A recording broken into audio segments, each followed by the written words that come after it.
Hello दोस्तों, स्वागत है आपका क्लास विद आदर्श में। आज हम जिस मुद्दे पे बात करने जा रहे हैं वो है संविधान की प्रस्तावना। आज तक की इस सीरीज में हमने संविधान के निर्माण तक की प्रक्रिया को खत्म कर लिया है और संविधान निर्माण के बाद में जो संविधान के फीचर्स हैं, जो संविधान के मुख्य तत्व हैं, उन पर भी हमारी एक डिस्कस हो गई है। आज हम लोग अध्ययन करेंगे संविधान की प्रस्तावना का, और प्रस्तावना में जो निहित तत्व हैं उन तत्वों पर थोड़ी सी बात होगी। तो आइए भारतीय संविधान की प्रस्तावना को देखते हैं, जो कि भारतीय संविधान की आत्मा और भारतीय संविधान का दर्पण कही जाती है। ऐसी प्रस्तावना के अध्ययन पर हम लोग चलते हैं। तो भारतीय संविधान की प्रस्तावना क्या है?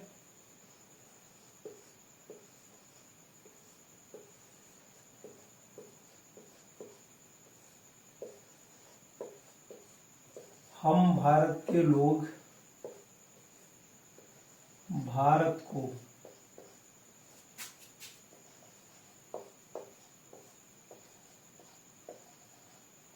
एक प्रभुत्व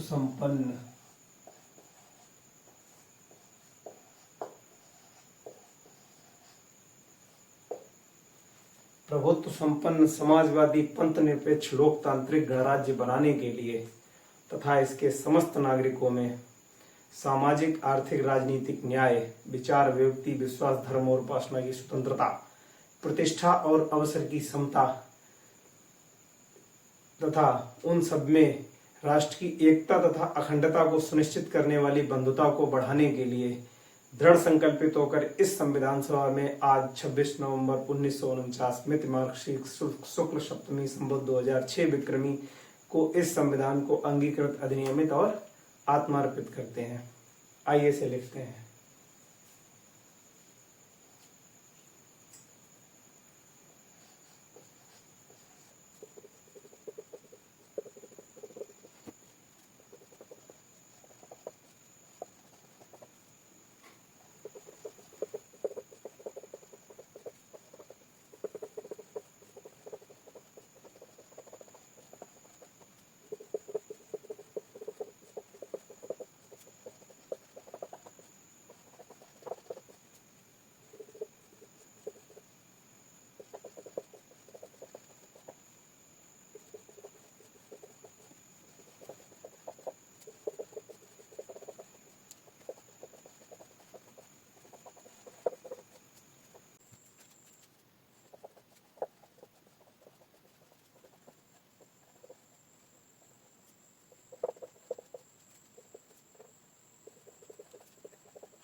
तो ये है भारतीय संविधान की प्रस्तावना, जिसमें लिखा गया है कि हम भारत के लोग भारत को एक संपूर्ण प्रभुत्व संपन्न समाजवादी पंथ निरपेक्ष लोकतांत्रिक गणराज्य बनाने के लिए तथा इसके समस्त नागरिकों को सामाजिक, आर्थिक, राजनीतिक न्याय, विचार, अभिव्यक्ति, विश्वास, धर्म व उपासना की स्वतंत्रता, प्रतिष्ठा एवं अवसर की समता उपलब्ध कराने के लिए एवं उन सब में व्यक्ति की गरिमा, राष्ट्र की एकता एवं अखंडता को सुनिश्चित करने वाली बंधुता बढ़ाने के लिए आज इस संविधान सभा में दिनांक 26 नवंबर 1949 मिति मार्गशीर्ष शुक्ल सप्तमी संवत 2006 विक्रमी को इस संविधान को एतद द्वारा अधिनियमित, अंगीकृत एवं आत्मार्पित करते हैं। अगर इसकी वर्डिंग पर हम 2-3 बिंदुओं पर बात करें तो संविधान की प्रस्तावना क्या परिलक्षित करती है? यह बताती है कि इसके उद्देश्य क्या है, इसमें शक्ति का सोर्स क्या है, और जो वर्ड्स दिए गए हैं उनकी व्याख्या हम थोड़ा सा संक्षिप्त व्याख्या करने की कोशिश करेंगे। हम भारत के लोग ये दर्शाता है कि जो संविधान बना है, जो संविधान अधिनियमित किया गया है या अप्लाई किया गया है, उसका सोर्स क्या है? उसका सोर्स कौन है? भारत की जनता, हम भारत के लोग, यानी भारत की जनता जो है, भारत की पब्लिक जो है, वो शक्ति का स्रोत है। प्रभुसत्ता कहाँ निहित है? भारत की जनता में। भारत को एक संपूर्ण प्रभुत्व संपन्न, कैसा, क्या उद्देश्य क्या है? प्रभुत्व संपन्न, समाजवादी, पंथ निरपेक्ष, लोकतांत्रिक गणराज्य। क्या उद्देश्य निहित किए गए हैं भारत संविधान में कि भारत को कैसा बनाना है? प्रभुत्व संपन्न बनाना है, समाजवादी बनाना है, पंथ निरपेक्ष बनाना है और लोकतांत्रिक गणराज्य बना करके चलना है। साथ ही इसके जितने भी निवासी हैं, जो भी नागरिक हैं, उनको सामाजिक, आर्थिक, राजनीतिक न्याय दिलाना है। विचार, व्यक्ति विश्वास, धर्म और उपासना की स्वतंत्रता सुनिश्चित की जानी है। प्रतिष्ठा एवं अवसर की समता दिलानी है एवं उन सब में व्यक्ति की गरिमा, राष्ट्र की एकता और अखंडता को सुनिश्चित करने वाली बंधुता बढ़ाने के लिए आज संविधान सभा में दिनांक 26 नवंबर 1949 को जो संविधान है उसको हम क्या कर रहे हैं? अंगीकृत कर रहे हैं, अधिनियमित कर रहे हैं और आत्मार्पित कर रहे हैं। तो जो संविधान में, संविधान की प्रस्तावना में कहा गया है, वो कहा गया है कि संविधान किस दिन लागू कर रहे हैं? 26 नवंबर 1949 को अधिनियमित कर रहे हैं। इसी दिन इसको एक्ट बना रहे हैं, लागू कर रहे हैं, अंगीकृत कर रहे हैं, यानी स्वीकार कर रहे हैं। हम लोग इसे अपने ऊपर अप्लाई कर रहे हैं और खुद को ये संविधान जो बना के तैयार किया है, ये संपूर्ण भारत के लिए समर्पित कर रहे हैं, संपूर्ण भारत की तरफ से अपने ऊपर लागू कर रहे हैं। ये संविधान की प्रस्तावना में वर्णित है। तो आइए इसकी जब हम वर्डिंग पे बात करते हैं तो जो इसके उद्देश्य हैं उन उद्देश्यों पर बात करेंगे और जो वर्ड्स दिए गए हैं उनको डिफाइन करने का प्रयास करेंगे कि उन वर्ड्स का मतलब क्या है।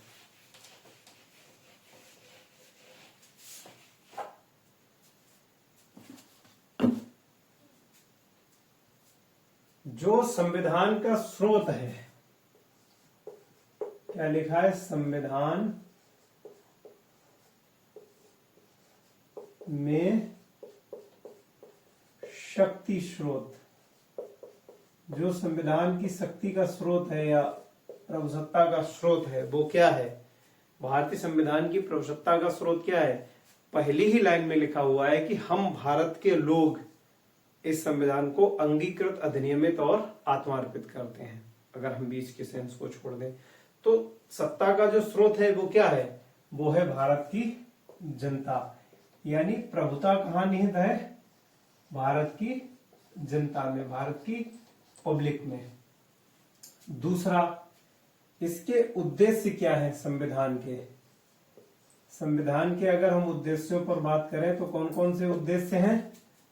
दो एक उद्देश्य इसमें दिए गए हैं। क्या क्या उद्देश्य हैं? पहला, ये भारत के संविधान जो भारत को बनाना चाहता है वो कैसा बनाना चाहता है? पहला तो संपूर्ण प्रभुत्व संपन्न,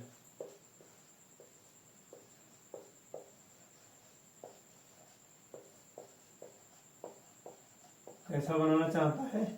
संपूर्ण प्रभुत्व संपन्न। प्रभुत्व संपन्न का मतलब यह है कि भारत जो है वो आंतरिक और बाह्य दोनों प्रकार के मामलों में अपना डिसीजन लेने के लिए स्वतंत्र होगा। यानी भारत पर किसी प्रकार का कोई दबाव नहीं होगा कि भाई अपने डिसीजन कैसे लेता है। इस बात की कोई किसी प्रकार के दबाव में, किसी प्रकार के उसमें नहीं आएगा।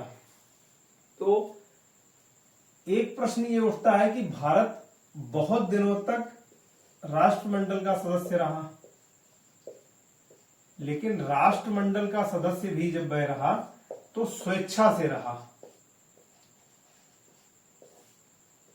उस पर दबाव नहीं बनाया गया था, उसे जबरदस्ती नहीं बनाया गया था राष्ट्रमंडल का मेंबर।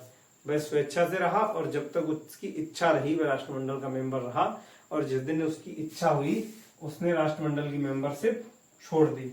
दूसरी बात, इस दौरान उस पर किसी प्रकार का फैसले लेने का कोई दबाव नहीं था कि उसने किसी प्रकार के दबाव में आकर कोई निर्णय किया हो। साथ ही एक प्रश्न ये भी आएगा कि भारत इस समय संयुक्त राष्ट्र संघ का मेंबर है।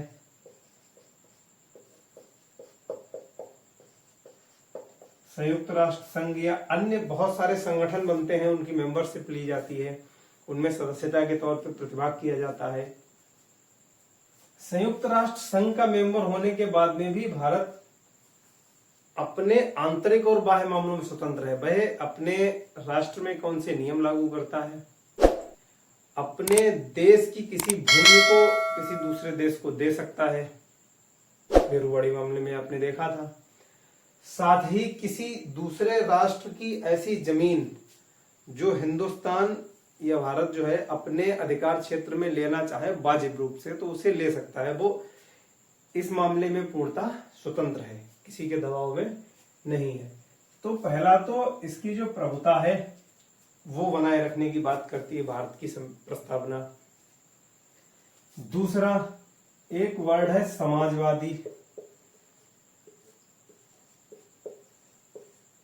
अब ये समाजवादी वर्ड भी जो है भारतीय प्रस्तावना में 1976 में जोड़ा गया। 42वें संविधान संशोधन के अनुसार माध्यम से 42वां संविधान संशोधन हुआ, तो उसमें ये समाजवादी शब्द जोड़ा गया। संशोधन पे भी बाद में हम बात करेंगे। तो समाजवादी शब्द का अर्थ क्या है? समाजवादी शब्द का अर्थ जो भारतीय परिप्रेक्ष्य में लिया जाता है वह लोकतंत्रात्मक समाजवाद के पक्ष में लिया जाता है, ना कि साम्यवादी समाजवाद के पक्ष में। साम्यवादी समाजवाद क्या होता है? साम्यवादी समाज है चाइना में, साम्यवादी समाजवाद। और इस समाजवाद का मतलब है कि जो अधिकतम संसाधन होंगे वो कैसे होंगे? वो सार्वजनिक होंगे। सार्वजनिक का मतलब है कि गवर्नमेंट के अंडर में होंगे। कैसे संसाधन होंगे? सार्वजनिक होंगे। इसका मतलब है कि ज्यादातर गवर्नमेंट की अथॉरिटी रहेगी उन पर, पब्लिक की अथॉरिटी कम रहेगी, निजी संसाधन कम होंगे। निजी संसाधन जो है वह कम होंगे। यह जो है सार्वजनिक संसाधनों को बढ़ावा देने वाला समाजवाद है। जबकि हिंदुस्तान में ऐसा नहीं है। हिंदुस्तान में लोकतांत्रिक समाजवाद की अवधारणा को लिया गया है और उसमें भी हमारे यहाँ जो व्यवस्था है वह मिश्रित अर्थव्यवस्था है, मिश्रित व्यवस्था है। और इस मिश्रित व्यवस्था के अंतर्गत क्या है कि हमारे यहाँ निजी और सार्वजनिक दोनों प्रकार के संसाधन होंगे और इनका मिला जुला रूप जो है वो हिंदुस्तान में देखने को मिलेगा। अब इस समाजवादी व्यवस्था के विषय में भी एक रोचक तथ्य यह है कि कांग्रेस ने 1976 में 42वें संविधान संशोधन के अनुसार प्रस्तावना में समाजवादी शब्द डाला, जबकि समाजवाद की जो परिकल्पना है वो हिंदुस्तान में पहले से ही मौजूद है। प्रस्तावना में अगर समाजवादी शब्द ना भी लिखा जाए तो भी समाजवादी जो व्यवस्था है वो हिंदुस्तान में आप नीति निर्देशक तत्वों में इस बात को प्राप्त कर सकते हैं। अधिकारों में भी यह बात वर्णित की गई है। मूल कर्तव्यों के माध्यम से भी इस बात को दर्शाया गया है। समाजवादी व्यवस्था हिंदुस्तान में पहले से ही है, लेकिन फिर भी कांग्रेस ने समाजवादी शब्द को प्रस्तावना में लिखा, यानी जोर दिया समाजवाद पे। और रोचक तथ्य यह है कि 1991 में इसी कांग्रेस ने एलपीजी व्यवस्था लागू करके, यानी कि निजीकरण, भूमंडलीकरण और लागू करके इस समाजवाद को खत्म करने का काम किया और निजीकरण को लागू करने का काम किया इसी कांग्रेस ने। ये भी एक रोचक तथ्य है कि 1991 में इसी कांग्रेस ने आकर के निजीकरण को बढ़ावा देने का प्रयास किया और भारत आज भी मिश्रित अर्थव्यवस्था के माध्यम से अपना काम कर रहा है। समाजवाद के बाद में जो संविधान में लिखा हुआ है उद्देश्य, वह है संपूर्ण प्रभुत्व संपन्न समाजवादी, पंथ निरपेक्ष या धर्म निरपेक्ष।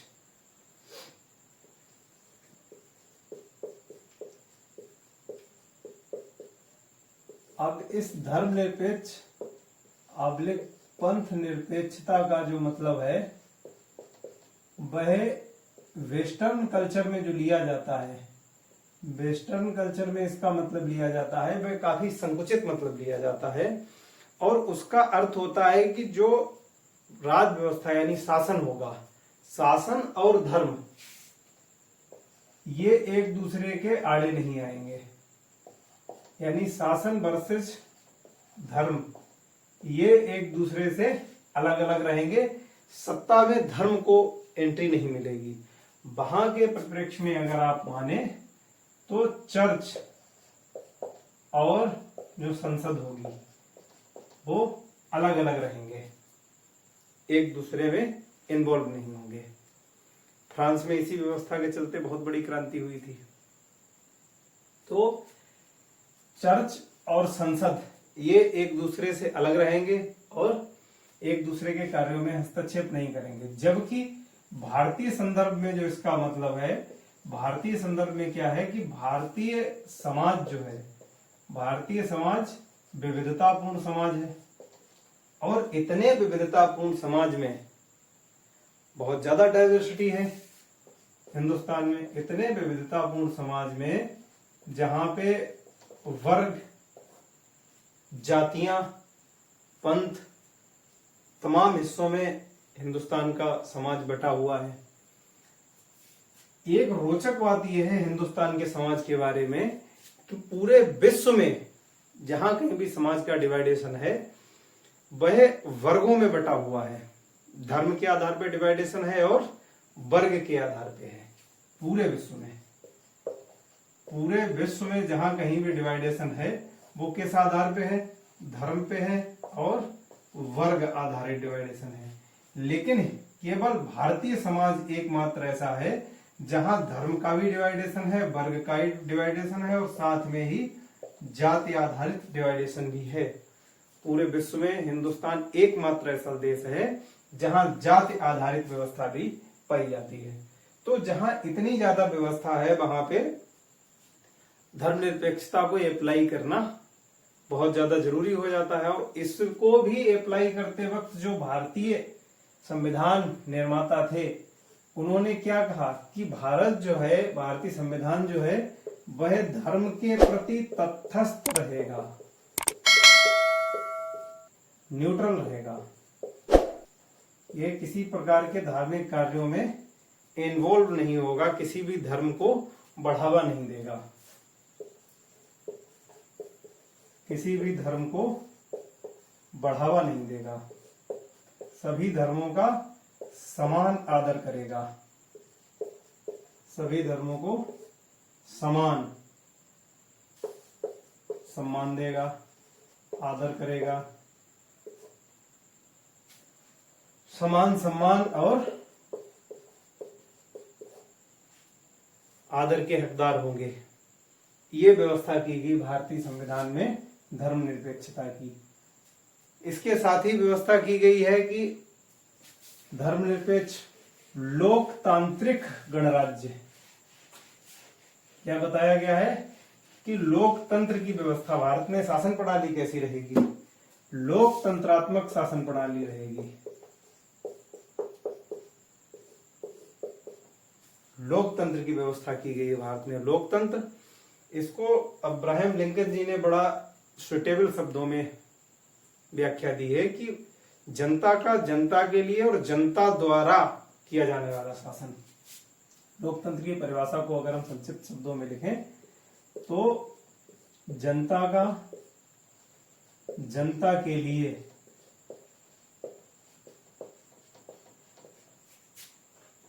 जनता द्वारा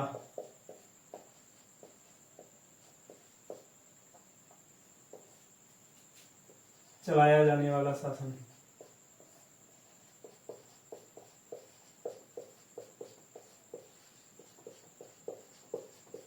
यानी कैसा शासन?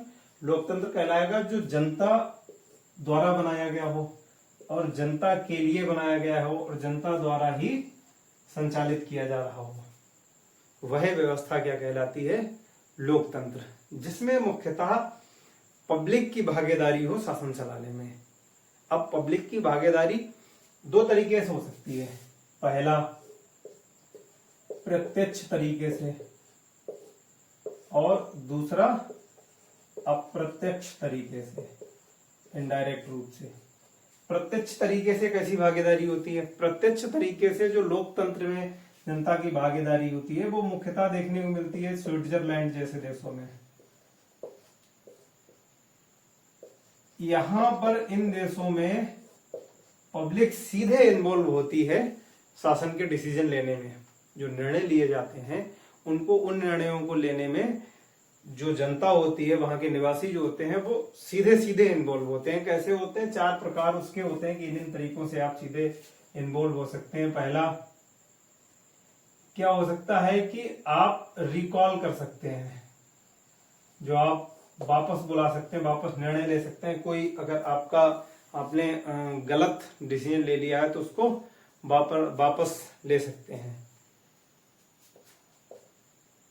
और रेफरेंडम करा सकते हैं।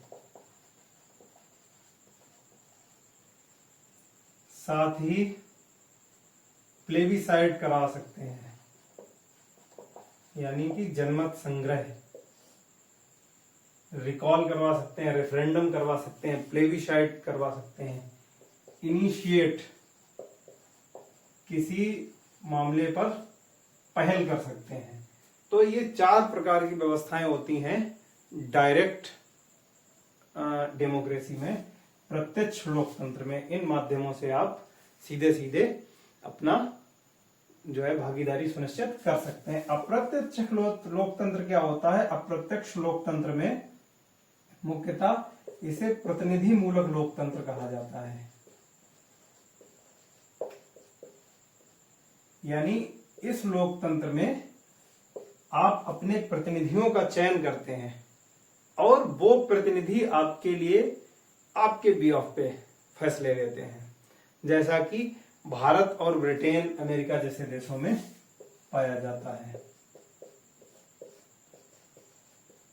भारत, ब्रिटेन, अमेरिका, इन देशों में जो व्यवस्था पाई जाती है वह क्या पाई जाती है? इनडायरेक्ट डेमोक्रेसी या अप्रत्यक्ष लोकतंत्र। इसके माध्यम से जो जनप्रतिनिधि चुने जाते हैं वो जनप्रतिनिधि सदन में जाते हैं और वहां पे हमारे लिए कानूनों का निर्माण या हमारे शासन को चलाने में जो महत्वपूर्ण कार्य होते हैं वह संपादित करते हैं। किसके बिहाफ पे?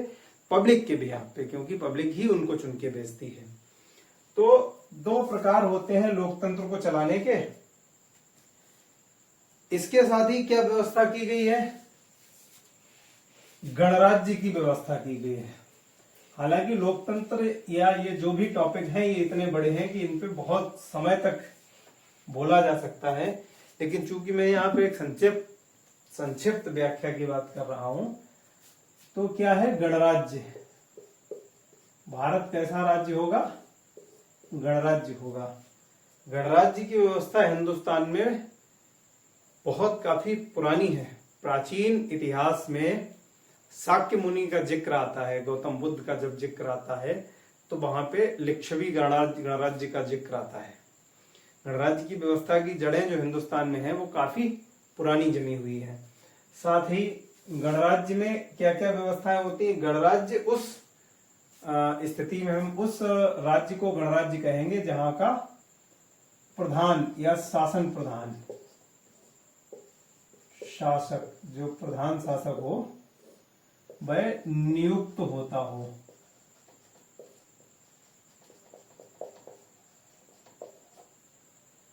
इसका क्या मतलब है? नियुक्त होता होगा मतलब एक बार नियुक्त कर दिया ऐसा नहीं, वो आजीवन चलता रहे।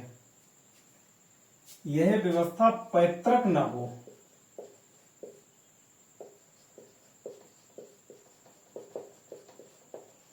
जो शासन प्रमुख है उसका पद पैतृक नहीं होना चाहिए। कैसा होना चाहिए? उसकी नियुक्ति होनी चाहिए, निर्वाचन होना चाहिए।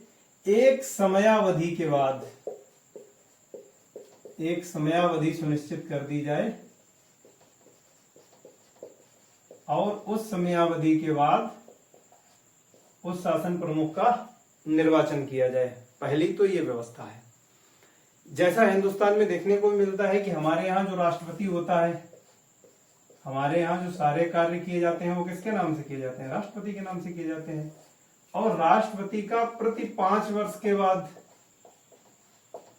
कोई व्यक्ति अगर राष्ट्रपति बनता है तो कितने वर्ष के लिए बनता है? 5 वर्ष के लिए बनता है।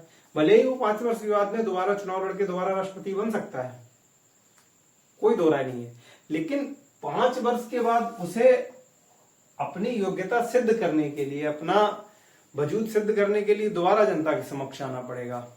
तो 5 वर्ष के लिए चुनाव होता है। साथ ही एक व्यवस्था और है, इसके साथ में ध्यान रखने की बात यह है कि यहां गणराज्य में प्रत्येक व्यक्ति के लिए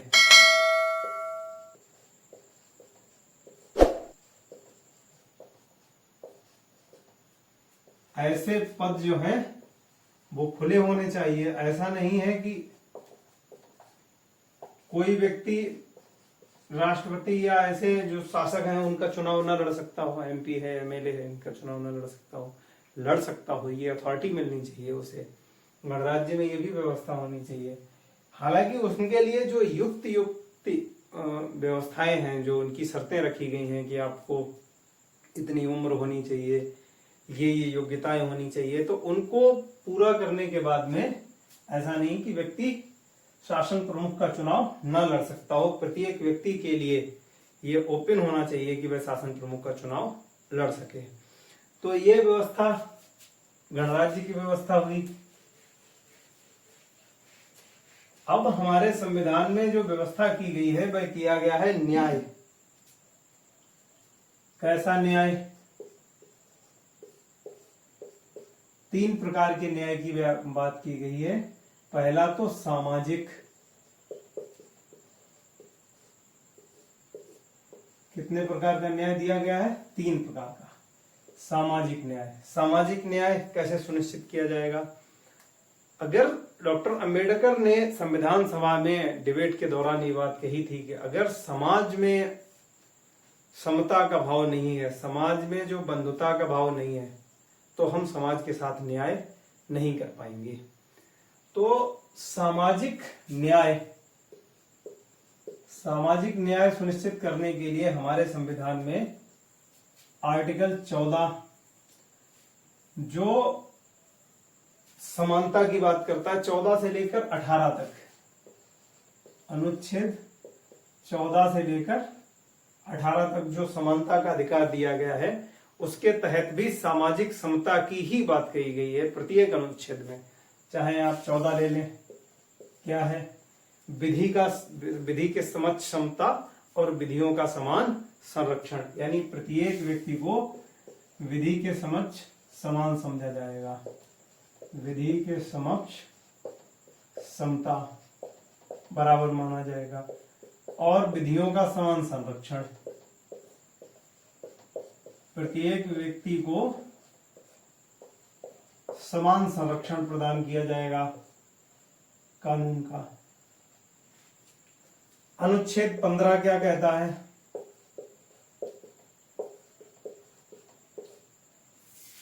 कि धर्म, मूल, वंश, जाति, लिंग, धर्म, मूल, वंश, जाति, लिंग व जन्म स्थान, इनके आधार पर विभेद को प्रतिबंधित कर दिया गया, प्रतिषेध किया गया कि इनके आधार पर विभेद नहीं किया जाएगा, भेदभाव नहीं किया जाएगा। किसी भी सार्वजनिक संस्था को यूज करने में, सार्वजनिक स्थान पर जाने में, सार्वजनिक संसाधनों का यूज करने में, जो धर्म, मूल, वंश, जाति या लिंग या आप कहाँ जन्म लिए हैं उसके आधार पर भेदभाव नहीं किया जाएगा। अनुच्छेद 16 क्या कहता है? अनुच्छेद 16 कहता है कि इन्हीं आधारों पर किसी व्यक्ति को लोक नियोजन में भेदभाव से वंचित नहीं किया जाएगा या भेदभाव नहीं किया जाएगा। इन आधारों पर किसी व्यक्ति के साथ जो गवर्नमेंटेड पद हैं उन पदों पर भेदभाव से बरी कर दिया जाएगा, भेदभाव नहीं किया जाएगा, सबको समान समझा जाएगा। इस आधार पर आपको अलग थलग ठहराया नहीं जाएगा।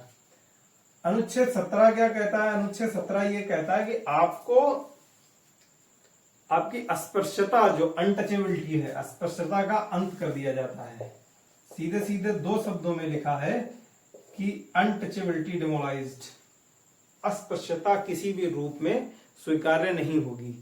इसी प्रकार से जो अनुच्छेद 18 है तो वो भी यही कहता है कि आप अपने नाम के साथ तमाम तरीके के जो उपाधियां हैं उनको लगा के नहीं घूम सकते, वो नाम आप इस्तेमाल नहीं कर सकते। जैसे राजे महाराजाओं के जो नाम हुआ करते थे उनको तमाम उपाधियां मिला करती थी, नाइट की, अंग्रेज सरकारों ने भी उपाधियां दी, नाइट की दी, सर की दी, तो तमाम तरीके की जो उपाधियां थी उनको खत्म किया जाता है। आज के बाद आप जिस दिन संविधान लागू हुआ उसके बाद में आप किसी प्रकार की कोई उपाधि अपने नाम के साथ इस्तेमाल नहीं कर सकते। वो अलग बात है कि शिक्षा और सेना, साथ ही जो आपको कुछ पुरस्कार दिए जाते हैं, जो उपाधियां मिलेंगी शिक्षा में, मान लिया आपने डॉक्टरेट की डिग्री ले ली तो आप अपने नाम के आगे डॉक्टर लिख सकते हैं, कोई दिक्कत नहीं है। सेना में आपको ऐसा कोई पद मिला हुआ है वो लिख सकते हैं, कोई दिक्कत नहीं है, रिटायर्ड लिख सकते हैं, भूतपूर्व लिख सकते हैं। अगर पुरस्कार आपको किसी प्रकार का कोई मिला हुआ है, पद्म विभूषण है, प्रथम श्री है, इन पुरस्कारों को फिर भी आप अपने नाम के साथ उसको यूज नहीं कर सकते, लेकिन ये पुरस्कार देने से मना ही नहीं, पुरस्कार दिया जा सकता है, कोई समस्या नहीं है। तो ये व्यवस्थाएं जो है वो किस लिए की गई है, ताकि व्यक्ति में जो समानता की व्यवस्था है, सामाजिक न्याय की व्यवस्था है वो सुनिश्चित हो सके। और सामाजिक न्याय कब होगा, जब सबसे पहले बराबरी की भावना आएगी कि हम सब आपस में बराबर हैं। इसके साथ ही सामाजिक न्याय में नीति निर्देशक तत्वों में एक अनुच्छेद मिलता है 39, या उसमें भी तमाम ऐसे अनुच्छेद है, पूरे नीति निर्देशक तत्वों में बहुत सारे अनुच्छेद ऐसे हैं जो इस बात को सुनिश्चित करते हैं कि वहां पर भी सामाजिक न्याय की व्यवस्था फलीभूत हो। अब बात करते हैं आर्थिक न्याय की। सामाजिक, आर्थिक और राजनीतिक न्याय, 3 प्रकार के न्याय की व्यवस्था की गई है। तो ये सामाजिक न्याय की बात हमने की। आर्थिक न्याय, आर्थिक न्याय का मतलब है कि प्रत्येक व्यक्ति के पास अपनी जीविका का साधन चलता रहे और उसके पास संसाधनों की कमी ना पड़े, उसके संसाधन पर्याप्त हो उसके पास। कैसे? समान कार्य के लिए समान वेतन की व्यवस्था की गई है। समान कार्य समान वेतन, ये व्यवस्था की गई है। लिंग के आधार पर आप वेतन से या मजदूरी में भेदभाव नहीं कर सकते, लिंग के आधार पर किसी प्रकार के भेदभाव की मनाही की गई। और ये सब व्यवस्थाएं हमारे संविधान के नीति निर्देशक तत्वों में दृष्टिगोचर होती हैं।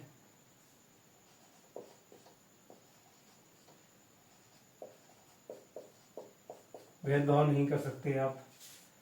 दूसरा, आर्थिक न्याय की व्यवस्था की क्या की गई कि आज के दौर में हम देखते हैं पेंशन हो गई, अगर कोई व्यक्ति वृद्ध हो जाता है उसको वृद्धावस्था पेंशन मिलती है। आर्थिक न्याय की व्यवस्था है ताकि उसकी आजीविका चलती रहे। रोजी रोटी, मनरेगा चलने लगा है, मनरेगा बहुत दिनों से चल रहा है। मनरेगा किस लिए दिया गया है? मनरेगा की व्यवस्था इसी के अंतर्गत आई है कि व्यक्ति को रोजगार उपलब्ध कराया जा सके। अगर उसे रोजगार उपलब्ध कराया जाएगा तो उसकी जीविका चलेगी, उसे पैसा मिलेगा।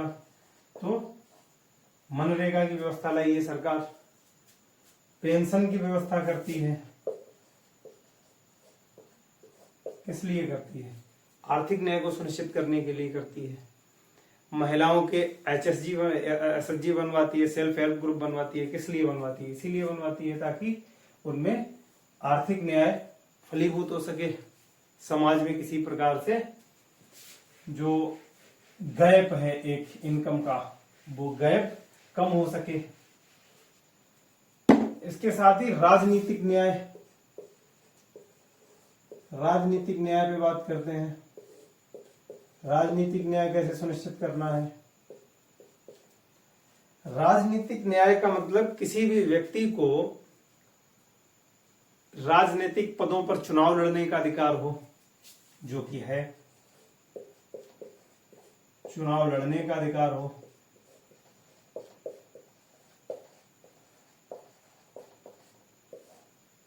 वोट डालने का अधिकार हो।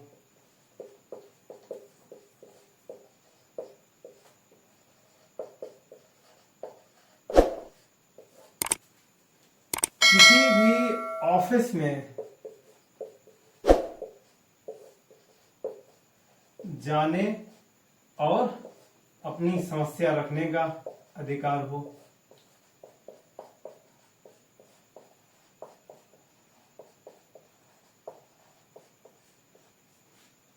सरकार तक अपनी बात पहुंचाने का जो है अधिकार हो। और ये सारी बातें हमारे संविधान ने सुनिश्चित की हैं। कैसे?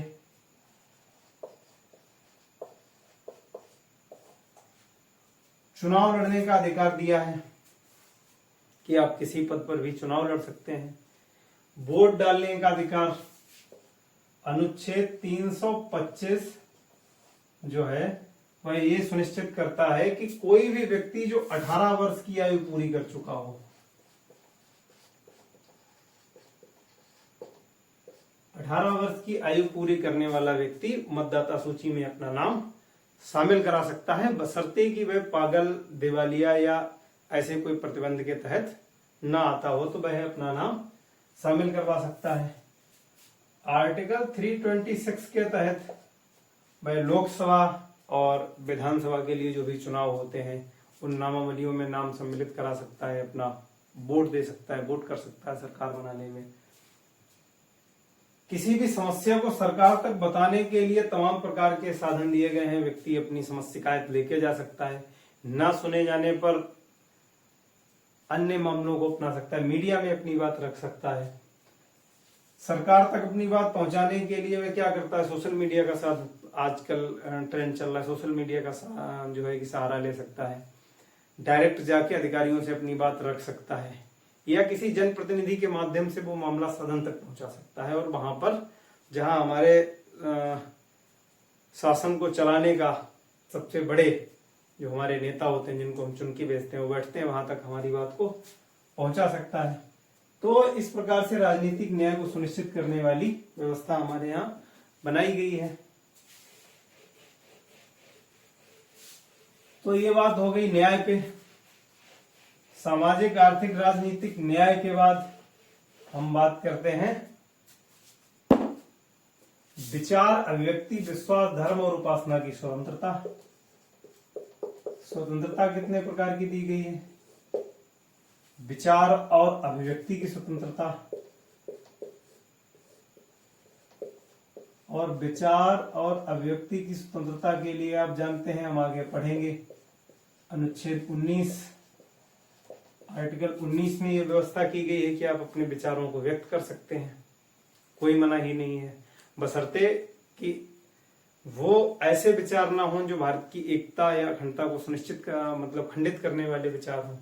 भारत में आपके विचारों से दंगा फैल सकता हो, ऐसे विचारों को छोड़ करके बाकी जो विचार हैं वो आप अपने विचार रख सकते हैं। एक मर्यादित, रीजनेबल जो बाउंडेशंस हैं वो लगाए गए हैं, उसके अलावा आप अपने विचारों को व्यक्त कर सकते हैं। विचार, व्यक्ति, विश्वास, धर्म और उपासना की स्वतंत्रता, जो धर्म में आस्था, पूजा करना और उसको मानने का जो अधिकार है वो अनुच्छेद 25 से लगाकर 28 तक, आर्टिकल 25 से लगाकर 28 तक जो हमारे संविधान के अनुच्छेद हैं उनके माध्यम से इस बात को सुनिश्चित किया गया है कि आप अपने धर्म के विषय में स्वतंत्र हैं। आप किसी भी धर्म में अपनी आस्था रख सकते हैं, पूजा कर सकते हैं, उसको बढ़ाने के लिए प्रचार प्रसार कर सकते हैं। रीजनेबल रिस्ट्रिक्शंस के अलावा बाकी सारी चीजें आपके पास हैं, तो आपको स्वतंत्रता दी गई है। इसके साथ ही स्वतंत्रता के बाद में समता, समता दो प्रकार की दी गई। कौन सी? प्रतिष्ठा, ताकि आपकी प्रतिष्ठा बनी रहे, प्रतिष्ठा और अवसर की समता। प्रतिष्ठा की क्षमता यानी आपकी जो वैल्यू है, जो इज्जत है, समाज में जो छवि है, उसको कैसे बरकरार रखा जाए, प्रतिष्ठा को कैसे, प्रतिष्ठा में समता कैसे दी जाए। तो उसके लिए मैं पहले ही बता चुका हूं कि अनुच्छेद 14 से 18 तक के लिए सामाजिक समानता की व्यवस्था की गई है। अगर सामाजिक समानता होगी समाज में तो प्रतिष्ठा बनी रहेगी। सामाजिक समानता की व्यवस्था की गई है।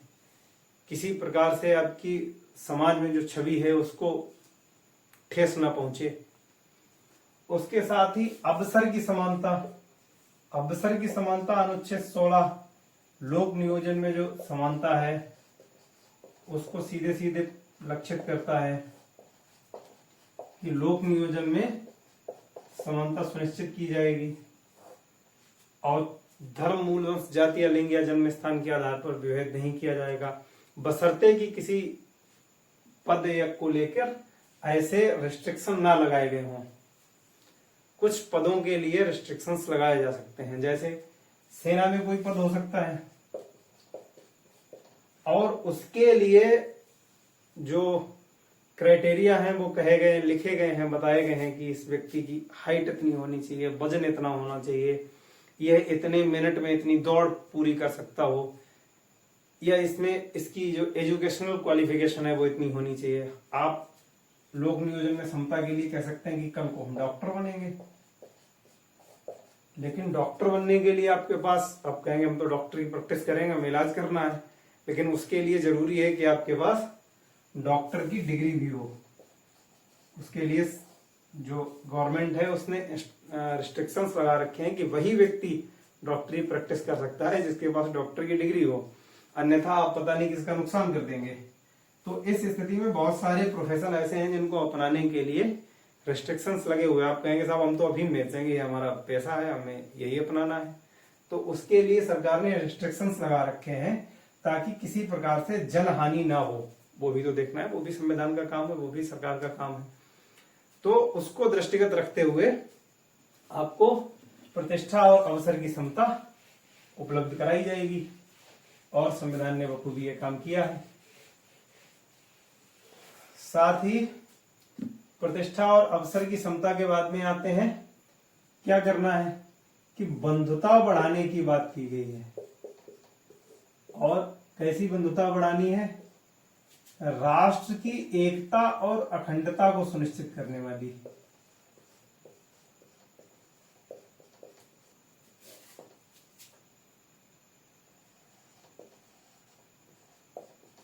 अखंडता सुनिश्चित रहे और क्या कहा है? व्यक्ति की गरिमा सुनिश्चित रहे।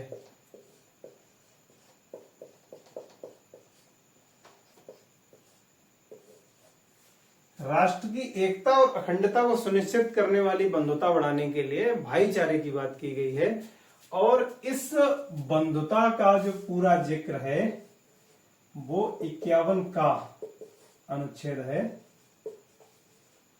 इस 51 का में जो मौलिक कर्तव्य दिए गए हैं,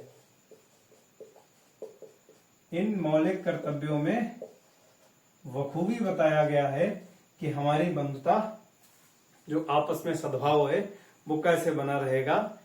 बाकायदा सारे कर्तव्यों के माध्यम से निर्देशित किया गया। जैसे हम अपने जो नेशनल मार्क्स हैं, जो चिन्ह हैं, जो राष्ट्रीय ध्वज है, राष्ट्रीय गान है, राष्ट्रीय गीत है, इनका सबका हम सम्मान करेंगे, अपने पर्यावरण को सुरक्षित रखेंगे।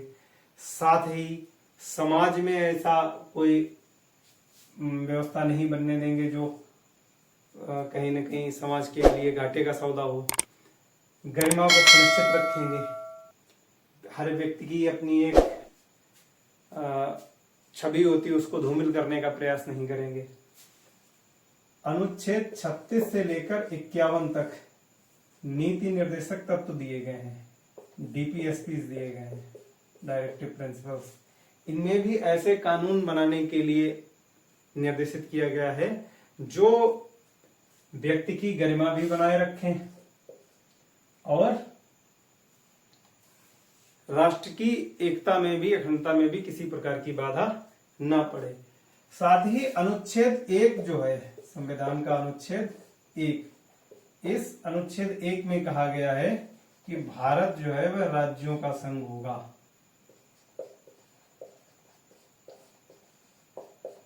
और यहां पर ही यह सुनिश्चित कर दिया गया है कि भारत अखंड रहेगा, भारत राज्यों का संघ होगा।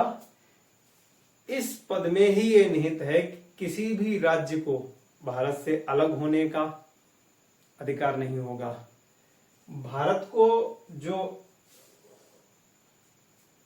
की जो छवि होगी यहाँ पे वो सिद्ध की गई है कि यूनियन टाइप होगी, यानी कि इतना ज्यादा मजबूत होगा कि कोई भी राज्य वो भारत से किसी भी प्रकार से अलग नहीं होगा, क्योंकि भारत राज्यों के साथ समझौता नहीं है।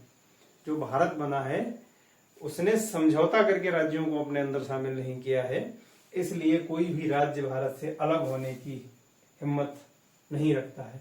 भारत राज्यों का एक अविभाजित संघ होगा, इसे विभाजित नहीं किया जा सकता। इसके साथ ही जो संविधान की प्रस्तावना में एक महत्वपूर्ण चीज लिखी है वह क्या लिखी है कि इसकी लागू होने की तिथि, जो अधिनियमन की तिथि है, भारतीय संविधान को अधिनियमित करने की तिथि।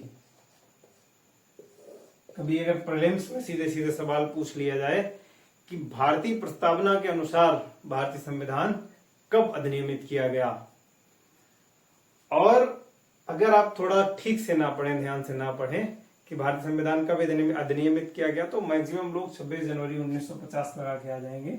जबकि भारतीय संविधान में जो प्रस्तावना में जो अधिनियमन की तिथि लिखी है वो लिखी है 26 नवंबर 1949, यानी लागू करने की डेट के विषय में बात करती है हमारी संविधान। जो संविधान की प्रस्तावना है वो ये बताती है कि इस संविधान को किस तिथि को लागू किया गया, तो उस तिथि का जिक्र मिलता है भारतीय संविधान में, संविधान की प्रस्तावना में।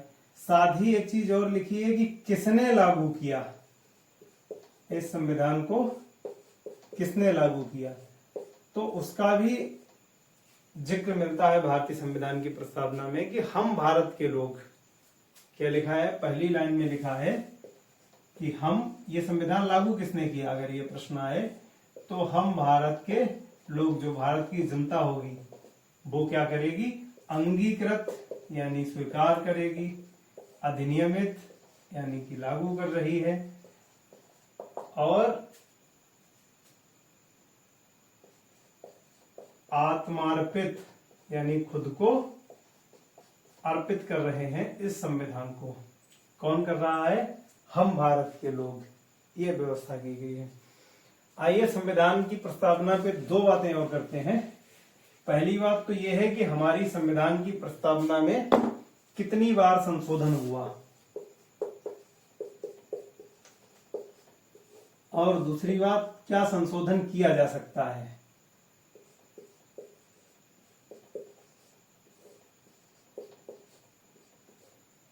क्या संशोधन किया जा सकता है, संविधान में संशोधन हो सकता है, जो संविधान जो प्रस्तावना है क्या उसमें संशोधन हो सकता है और कितनी बार संशोधन हुआ है।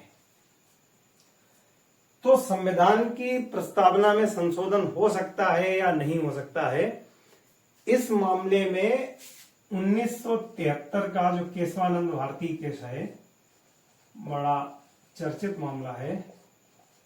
इस केशवानंद भारती केस में सुप्रीम कोर्ट ने कहा था कि संशोधन किया जा सकता है, हो सकता है संशोधन, कोई दिक्कत नहीं है, लेकिन क्या शर्त लगाई थी,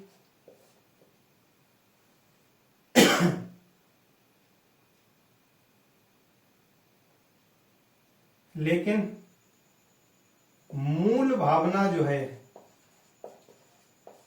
संविधान की, मूल भावना है वो आहत नहीं होनी चाहिए, मूल भावना नष्ट नहीं होनी चाहिए। आप संविधान की प्रस्तावना में संशोधन करिए, गा बजा के संशोधन करिए धूम धड़ाके से, लेकिन इसकी जो मूल भावना है, जो संविधान के जो प्रस्तावना का जो मूल नेचर है, पढ़ने से जो उसके अंदर से फीलिंग्स आती है, जो उसके मूल तत्व हैं, उसको आप नष्ट नहीं कर सकते, उसे आप खत्म नहीं कर सकते। बाकी आप संशोधन करिए, धूम बढ़ा के संशोधन करिए। और संशोधन हुआ भी कब हुआ? 1976 में। और ये डिसीजन कब दिया गया था? 1973 में। तो 1976 में जो 42वां संविधान संशोधन हुआ, संविधान संशोधन जो किया गया, इस संविधान संशोधन के माध्यम से 3 शब्द प्रस्तावना में जोड़े गए। कौन सा? समाजवादी एक जोड़ा गया, जैसा कि मैंने अभी बताया। ये पंथ निरपेक्ष जोड़ा गया कि भारत जो है वह पंथ निरपेक्ष होगा, और अखंडता शब्द जोड़ा गया। ये 3 शब्द भारत की प्रस्तावना में 1976 में 42वें संविधान संशोधन के अनुसार ऐड किए गए। जो 42वां संविधान संशोधन हुआ, जिसे मिनी कॉन्स्टिट्यूशन कहा जाता है, मिनी संविधान कहा जाता है, उसके माध्यम से संविधान में 3 शब्द जोड़े गए। तो अब ये क्लियर हो गया कि भारतीय संविधान की प्रस्तावना में संशोधन हो सकता है, बशर्ते कि उसकी जो मूल भावना है, मूल तत्व है, वो नष्ट नहीं होने चाहिए। अब एक प्रश्न ये आता है भारतीय संविधान की प्रस्तावना के संबंध में कि क्या प्रस्तावना संविधान का अंग है या नहीं, संविधान का भाग है या नहीं। ये एक प्रश्न विचारणीय है। चूंकि संविधान सभा जिस समय अपनी डिबेट्स में चल रही थी, तो उन डिबेट्स में ही जब प्रस्तावना पर विचार आया, प्रस्तावना पर जब बहस होना शुरू हुई, तो डॉक्टर राजेंद्र प्रसाद जो थे, जो उस समय अध्यक्ष थे,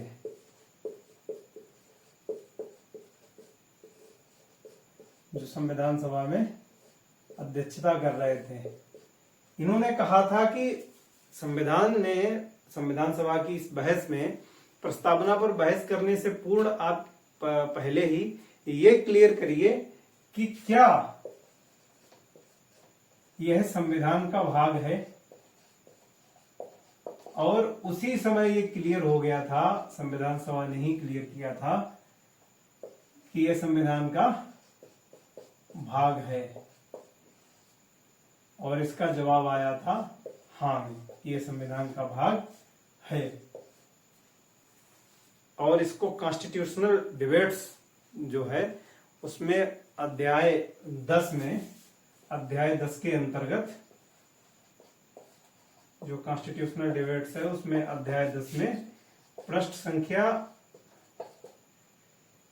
450 से 56 के बीच में देखा जा सकता है कि संविधान की जो प्रस्तावना है वो संविधान का भाग है या नहीं। इसका डिसीजन संविधान सभा ने ही कर दिया था, लेकिन उसके उपरांत में भी जब 1960 का वेरुवारी केस हुआ, इस वेरुवारी केस में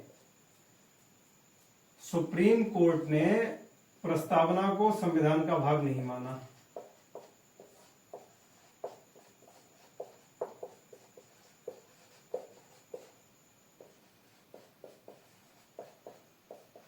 भाग नहीं माना।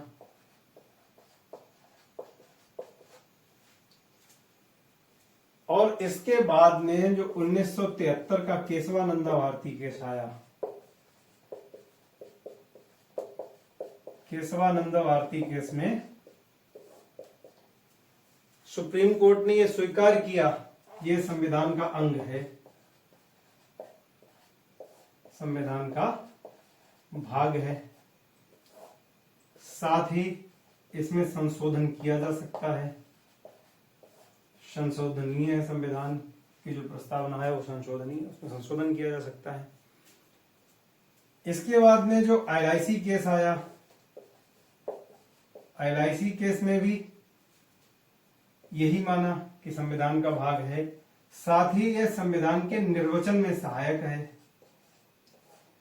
संविधान के निर्वचन में, यानी जहां कहीं ऐसी स्थिति आती है कि संविधान की व्याख्या करने में किसी अनुच्छेद में शब्दों के हेरफेर में या किसी भी माध्यम से अस्पष्टता की स्थिति उत्पन्न होती है, क्लियर चीजें नहीं हो पाती हैं, तो वहां पर प्रस्तावना का आप सहारा ले सकते हैं और इस प्रस्तावना के माध्यम से आप ये क्लियर कर सकते हैं कि भारतीय संविधान का जो दर्शन है, जो भारतीय संविधान का उद्देश्य है, वो क्या है, क्या कहना चाहता है भारतीय संविधान।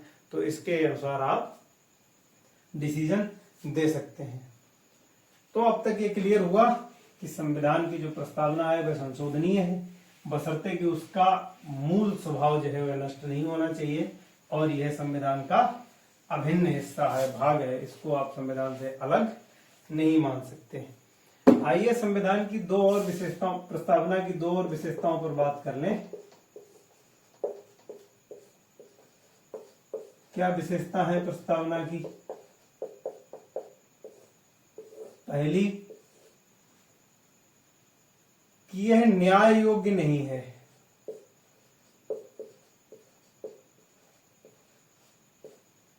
इसके आधार पर आप कोर्ट केस नहीं कर सकते, इसके आधार पर आप न्यायालय नहीं जा सकते, न्यायालय में बात दायर नहीं कर सकते कि साहब संविधान में ऐसा, संविधान की प्रस्तावना में ऐसा कहा गया है, तो उसके आधार पर हम ये कोर्ट केस लेके आ गए। पहला तो ये है। दूसरी विशेषता क्या है? दूसरी ये है कि यह संसद या विधानसभा जो भी है, विधानमंडल को कानून बनाने की विधि, कानून बनाने की पावर प्रदान नहीं करती, बनाने की शक्ति नहीं देती। संविधान की प्रस्तावना का उद्देश्य क्या है कि केवल आप इसे संविधान के निर्वचन के लिए इस्तेमाल कर सकते हैं, संविधान की व्याख्या करने के लिए इस्तेमाल कर सकते हैं। साथ ही यह न्याय योग्य नहीं है और संसद या विधानमंडल को किसी प्रकार की कोई पावर्स, कोई शक्तियां प्रदान नहीं करती है। संविधान की प्रस्तावना के विषय में कुछ विद्वानों ने अपने मत दिए हैं। के एम मुंशी जी ने कहा है कि यह प्रस्तावना जो है वह संविधान की आत्मा, आभूषण, गहना और पता नहीं क्या क्या तमाम उपमाएं दे दी हैं भारत की प्रस्तावना को कि ये संविधान का आभूषण है, संविधान की आत्मा है, संविधान की कुंजी है। क्या क्या कह दिया है? आभूषण बता दिया है, कुंजी बता दिया है। और एम हिदायतुल्लाह जो पूर्व जस्टिस रहे हैं सुप्रीम कोर्ट के, एम हिदायतुल्लाह ने भी भारतीय संविधान की प्रस्तावना को संविधान की जो है कुंजी और संविधान का भविष्य कहा है। तो तमाम विद्वानों ने संविधान की प्रस्तावना के विषय में अपने मत व्यक्त किए हैं। वो याद करने की चीज है, कभी कभी सीधे सीधे एग्जाम में पूछ लिया जाता है कि संविधान की प्रस्तावना के विषय में ये विचार किसने दिए हैं। तो ये थी आज की संविधान की प्रस्तावना के विषय में हमारी एक छोटी सी क्लास। अगर आपको ये पसंद आई हो तो आप हमारे चैनल को सब्सक्राइब करिए, कमेंट बॉक्स में अपना फीडबैक देना ना भूलें और वीडियो को लाइक जरूर करें। धन्यवाद।